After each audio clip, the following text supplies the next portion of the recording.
Season 1, Episode 1 of the Yield Report. Big deal. Huge deal. Yes. Look at us. Pretty Yeah. neat, though. Yeah, we're going places. Yeah. Kim Stevens. Tony Tony, you're Thompson. Tony. Yes. And I am the sales manager slash VP of sales for High Yield. I've been with High Yield for, I don't know, 3-4 years, and been an interesting ride thus far. A lot of opportunities out there in the world. We have a great team, but I'll let Tony introduce himself. Yeah, my name is Tony Thompson. I'm in sales for High Yield Solutions, sales business development. Um, I came to High Yield Solutions about 2 years ago.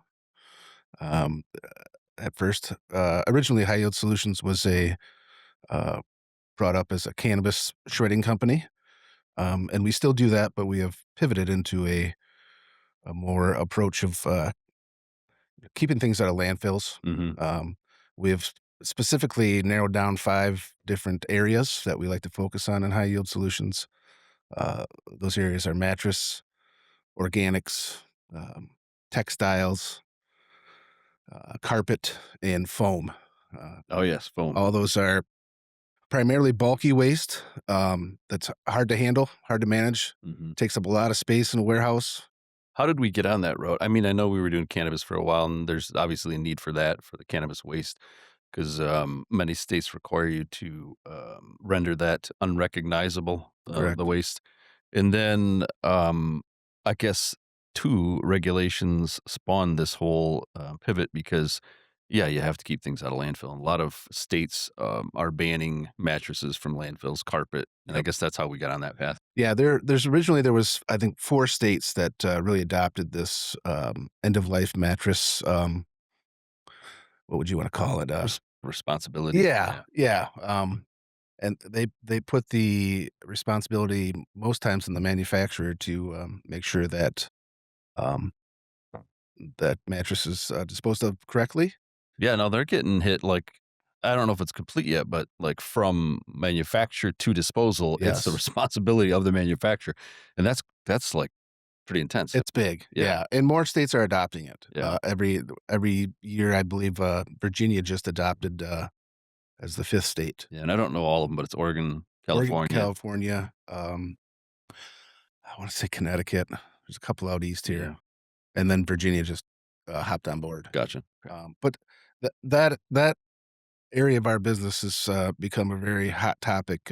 Sure, As we know, mattresses are all over our woods right. and everywhere out there. People dispose of them, everywhere, and a mattress is 85 to 90% recyclable. Mhm, So, in those mattresses, you have the foam waste, you have, the wood, the mhm, steel from the, pocket coils. All mhm. that stuff is valuable. Yeah, So, if we can keep those out of landfills, which, in doing so is a big safety improvement for these people in landfills because, you know, you get 4 or 5 mattresses in a certain area, it kinda gives you a false hope of that ground being secure, I and then you gotcha. drive that loader over top of it, and you're Okay. sinking. Mhm. That's a big problem right now in the landfill, so, Okay. um and like I said before, the recovery of these materials like the steel is a big deal now. What do we do to, help that? I mean, I know obviously shredders, but, I mean, maybe you can talk a little more about exactly, um, application specific, some of the other stuff we got, like a mattress shear and some other things. Yep. We do have a mattress shear, which will take the springs off of like a box spring. It'll take it away from the wood, separates it from the wood. We do offer that. We, we offer, most of the times it's full systems, full big, our bigger systems, 150, 100 horse, systems that we offer. We're really starting to dial them in as far as the separation. The separation of the coils is a very hard thing to do. Okay. And that is where a lot of these companies are looking to, I mean, the coils are the money in the mattress, Okay. the bigger money. That steel is great steel. It's really good steel, Mhm. and it's, recoverable at a pretty good, ton rate. Alright. Um, so we're down at a lot of air. We're figuring out that air nice as far as pushing the material away from the steel and to get better separation. We're really starting to dial those And things in. to be clear, when you're creating a system like that, we can do the shredders, conveyors, hoppers, whatever you need.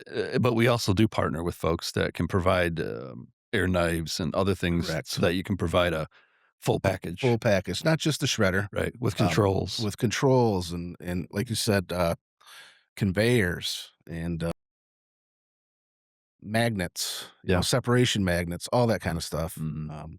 goes into these systems. And what we're finding is these people that are in this space, these companies that are in this space, are getting to a point where they can no longer grow at the capacity they're at right now. They got to scale it So up, they got to scale it up, and to do that, a machinery uh, like ours right? is what they're looking for. And then To do you think, I don't know if we've had it yet, but where folks that do have a system find out they need to get another system because yes, the amount of materials that the are amount. coming in. Yep, and those we're dealing with people that companies that are going through 30 to 40,000 mattresses a year. That's amazing. It's a lot, Yeah. And and that's just a drop in the bucket yes, because if you think of hotels, yes, college campuses, I mean, all that stuff. prisons, Yeah, you name it. prisons, Any big hospitals. institution, Yeah, they all have beds, yeah, and they all need to rotate them out at some point. yeah, And where do they go? yeah. And that's where hopefully we come in to help these Mhm. companies recycle that material. And Pretty amazing. yeah, And you're learning more and more by going to events and shows. I know we just mentioned some of the customer types. I mean, are there other customer types you can think of, or can you specifically name some shows you've been to that have been beneficial? Uh, um, yeah, I've been trying to go to a show per our application. Like so I'd like to go to a foam show. I'd like to go to a cannabis show, mhm. a mattress show. I went to an ISBA, International Sleep Products Yeah. Association trade show earlier this year. Met some really good people. Mhm. Um, Went very well. Just getting our name out there is big right now. Well, I think people probably are surprised that there's even a company. I mean, there's a few out there, but you got There's your not many. recyclers, but there aren't many folks that are just tackling it head on like we Right, are. right, So, and we are getting we're getting some traction. It's mhm. great. I mean, just today, for instance, I got a textile, I got a cannabis, I got like 3 things today. I was like, "Holy cow, this is great." Yeah, it's awesome. Yeah. And it's, Well, that's one thing that's fun about the job too is it's different. It's always different. You know yes, what I mean? yes. And It's that not surprises folks too, I bet, when you talk to them and say, because some of those shows and people you talk to aren't just involved in mattress. Like right. you said, the foam, maybe you want to talk a little bit about that, the foam densifier. Yeah, so our foam densifier, we partner with, Polywiz, and, we manufacture this, densifier for 'em. We do 2 models. We do a PW150, it's called, and a PW300. And basically, yeah, so the 150 will process up to 100 pounds an hour, Okay. and then the 300 will do, 300 pounds an hour. Gotcha. So, in foam, styrofoam specifically, it's a huge issue. Mhm. It's basically air. Right. And Uh, styrofoam is what the Kleenex name, I guess, is yes. styrofoam. So it's actually what EPS, EPE. E There's several different types, right? EPE and EPP. Okay. Yeah. There's 3 types that our machine will process. Gotcha. Um, and what this does, this machine will take this product. So say you have 90 trailers worth of this foam. Hmm. It'll condense it down to 1 trailer Yeah. going through our process of That's densification. it, That's yeah. huge. So it's like shredding it and then it melts it, right? Yeah. So basically you'll take your your styrofoam that you get from, like if you buy an appliance or, Mhm. a lot of these appliance stores will have a lot of waste as Yeah. far as foam. And so we throw it in the machine. The blades will chop it up. And what it does is it chops it up to little balls. I mean, we've all seen the little Mhm. styrofoam balls. And it drops it down into an auger, then it heats it up and spits it out almost like a toothpaste. And once it spits it out, we put it into a mold and we mold that product into something we can stack onto a pallet and Mhm. then eventually sell to a as a commodity. Yeah, because that foam then can be used for insulation. They use it for Um, insulation. They make surfboards out of it, pickleball paddles, yeah, all okay. sorts of stuff they make Huh, out of it. pretty amazing. Yeah, but the big deal about those densifiers is, it's taking away a lot of the logistics costs for these people to haul the waste Mhm, away because foam is basically air. mhm. I mean, there's really nothing to it. Yeah, So and it takes up a lot of space. So these people that are, you know, spending a couple grand a week just to get this stuff out of their warehouse, yeah, now they can that's amazing, yeah, actually start making some money down the line. yeah. So, Huh. Yeah, it seems to me that I mean, we've all had that experience. You get something from a Home Depot or yeah, wherever, and it's just all that foam. Well, multiply that by what do you do with it? thousands. What do you do with it? Yeah, Yeah, you know, and people are chucking it in the garbage cans, and yep. so are companies, and so And it doesn't if it happens to go to a landfill, it does not go away. It no, doesn't no, biodegrade. It's gonna be there for yeah, 100 years. yeah. And So it's good that I mean, I think it's good that the world's getting a little smarter about let's be more sustainable and we're see if conscious we about can make the planet last is pretty helpful. yeah, we do our best to ruin it, don't we? Yeah, we do. We do. But, no, it's pretty exciting. So you got the mattress, then you got your foam densifiers. What are you seeing, other than that? Like, I would s we have seen a, uptick in some textile lately. okay, that's Text the same kinda thing, right? They're trying to keep it from going to they're landfills. trying to keep it going to landfills, all that stuff, unless it's really deteriorated, it's all reusable. Mhm. You break it down into smaller fibers, and, they can reuse all this stuff to make more products. Yeah, Why wouldn't we do that? right. Just makes sense. So, yeah, textiles has been a big one that's been of late.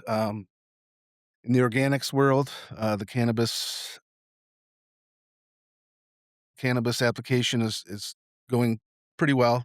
Well, They that depends on regulations. Yeah, there's been a lot of regulation. Each state is so different as far as the Is it did it get s is it Schedule 3 now? I get and Yes, it's Schedule 3, but yeah, that really doesn't mean anything for basically, all that does is it opens up the opportunity for these companies to, potentially get better funding, um, through bankings, and it sure, and it opens up, more of, testing for, like, the FDA and gotcha. all that kind of Mhm, thing.